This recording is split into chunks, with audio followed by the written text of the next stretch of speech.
Hey guys, my name's Michelle. I live in Phoenix, Arizona right now. I am a Ephrata, Washington native, a little podunk farm town. Down in Arizona, I work as an ICU RN, and I am taking this class in hopes to go back for CRNA school, hopefully within the next year or two. So I found out after about 2 years of being a nurse that this definitely is not for me. So hopefully go back to school if I do good in this class and pursue my dreams of being a CRNA. I was brought down to Arizona only on volleyball scholarship. I was lucky enough to roll my truck into a 40-foot ditch, so I did lose my scholarship and I didn't actually get to play, but it was an amazing opportunity. It was really fun. I'm learning that I'm just really accident prone because I just found out yesterday that I broke my foot, so I'll be in this lovely boot for the next 8 to 12 weeks, which I guess will help me sit down and be able to study for this class, I'm hoping.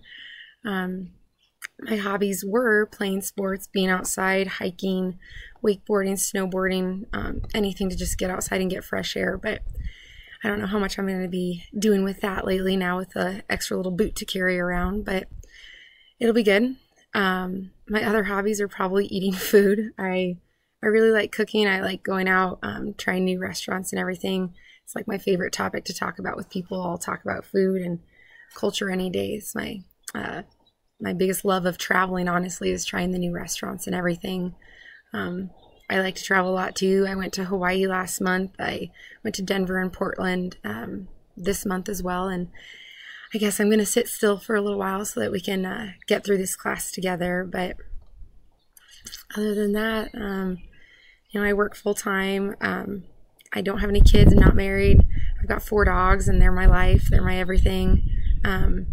And I just try to survive the summers in Arizona without melting away.